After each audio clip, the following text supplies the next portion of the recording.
अधिकारी रिया मिश्रा एक तेज तर्रार और ईमानदार महिला अपनी सहेली की शादी में जाने के लिए तैयार थी।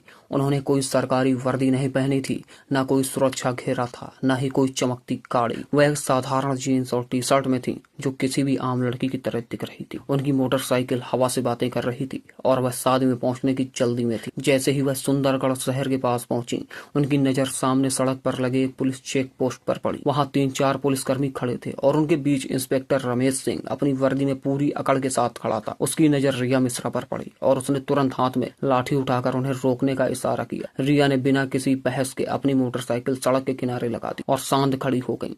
रमेश ने एक रफ्तार और सख्त आवाज में पूछा, कहाँ जा रही हो? रिया ने बहुत ही शांत और मधुर स्वर में जवाब दिया, एक सहेली की शादी है, वहीं जा रही हूँ। रमेश ने उन्हें सिर से पांव तक घूरा। वह 28 साल की खूबसूरत महिला थी। रमेश हंसते हुए बोला, अच्छा, सहेली की शादी में खाना खाने जा रही हो? लेकिन हेलमेट क्या तुम्हारे बाप ने पहनना था, क्यों नहीं पहना? और ये बाइक भी बहुत तेज चला रही थी। चलो अब चालान कटेगा। यह कहते हुए उसने अपनी जेब से चालान की पर्ची निकालनी शुरू कर दी।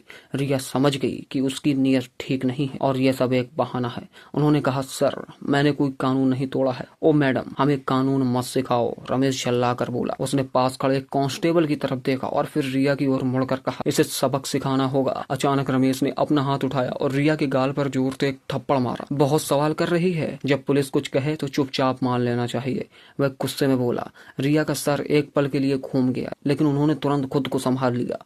उनकी आंखों में गुस्सा साफ झलक रहा था। रमेश हंसते हुए बोला, अभी भी इसकी आंखों में घमंड है, ऐसे कितनों को ठीक कर चुका हूँ, इसे अच्छी तरह से सबक सिखाना होगा। एक कांस्टेबल आगे आया और बोला, सर, इसे थाने ले चलते हैं, वहीं इसका इलाज होगा, तब समझेगी कि पुलिस से कैसे बात की जाती है। तब एक और कांस्टेबल ने रिया का हाथ पकड़कर खींचते हुए कहा, चलो गाड़ी में बैठो। रिया ने झटके से अपना हाथ छुड़ाया और गुस्से में बोली, हाथ लगाने की कोशिश मत करना, वरना अंजाम अच्छा नहीं होगा। इंस्पेक्टर रमेश और भड़क गया। उसने एक और कांस्टेबल से कहा, देखो इसका घमंड। कांस्टेबल आगे बढ़ा और रिया के बाल पकड़कर खींचने लगा। रिया दर्द से कर रहा उठी। फिर भी उन्होंने अब तक अपनी असली पहचान नहीं बताई थी। वे देखना चाहती थी कि यह लोग कितनी नीचता तक जा सकते हैं। इसी बीच एक पुलिसकर्मी ने गुस्से में उनकी बाइक पर लाठी मार दी और ऊंची आवाज में बोला, बड़ी आई साधु बनने वाली, अब तुझे खिलौना बनाकर खेलेंगे। रिया मिश्रा अब अच्छे से समझ चुकी थी कि अब उनके साथ क्या होने वाला है।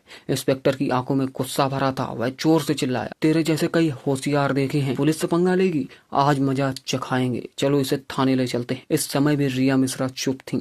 वह अब भी अपनी पहचान उजागर करने की कोई कोशिश नहीं कर रही थी। वह देखना चाहती थी कि यह लोग प्रशासन की कितनी बदनामी कर सकते हैं और एक आम नागरिक पर किस हद तक जुल्म ढा सकते हैं। थाने में घुसते ही इंस्पेक्टर रमेश सिंह जोर से चिल्लाया, ओए, कहाँ गए सब? चाय पानी लगाओ जल्दी, आज एक खास माल आया है। रिया मिश्रा अब भी कुछ नहीं बोली, बस थाने की दीवारों को देखती रही। वह देख रही थी कि ये लोग उन निरीह लोगों के साथ कैसा व्यवहार करते हैं जो कभी आवाज नहीं उठाते। तभी एक कांस्टेबल इंस्पेक्टर रमेश की ओर झुककर फुसफुसाया, क्या केस है सर? इंस्पेक्टर ने हंसते हुए कहा, अरे कुछ भी नहीं, स्पीड ब्रेक करो या हेलमेट का बहाना मारो, जो मन हो लिख दो, बस अनवर करना है और इसका घमंड तोड़ना है, ज्यादा सवाल मत कर। रिया सब कुछ सुन रही थी, लेकिन उनकी आंखें अब भी चुप थीं, मानो वह चाहती थी कि पुलिस की यह गिरावट खुद उनके ही मुंह से उजागर हो। इंस्पेक्टर कुर्सी पर बैठा, हाथ में पेन लिया और टेबल पर घुमाने लगा। फिर रिया की ओर देखकर पूछा, नाम क्या है, कहाँ रहती है, किसकी बेटी है? रिया चुप रही। फिर इंस्पेक्टर बोला, सुनाई नहीं देता, क्या नाम है तेरा? लेकिन रिया की चुप्पी अभी भी पत्थर की दीवार जैसी अडिग थी। तभी इंस्पेक्टर ने जोर से मेज पर हाथ मारा, इतनी जोर से कि आवाज पूरे थाने में गूंज उठी। फिर गुस्से से चिल्लाया, सुनाई नहीं देता, नाम बता जल्दी। रिया ने मुंह घुमाकर शांत स्वर में उत्तर दिया, जी, रिया मिश्रा। इंस्पेक्टर उसके चेहरे की ओर देखकर हंसते हुए बोला, ओ बड़ी चालाक लड़की है तू, झूठ बोलने में तुझे खासा तजुर्बा है, लेकिन याद रख, ज्यादा होशियारी महंगी पड़ती है। एक भी गलती की तो पछताने का मौका तक नहीं मिलेगा। फिर रिया मिश्रा को जबरदस्ती उस सड़ी हुई हवालात में डाल दिया गया जहां पहले से 2 कैदी मौजूद थे। उनमें से एक कैदी ने रिया की ओर देखते हुए पूछा, बहन, तूने क्या गुनाह किया है? रिया ने हल्की सी मुस्कान दी, लेकिन कुछ नहीं बोली। अब वह बस देख रही थी कि यह पूरा सिस्टम कितना सड़ चुका है। अगर एक अधिकारी को बिना वजह अंदर किया जा सकता तो आम आदमी की हालत तो सोच पाना भी मुश्किल है। उधर इंस्पेक्टर रमेश सिंह एक झूठी रिपोर्ट बना रहा था।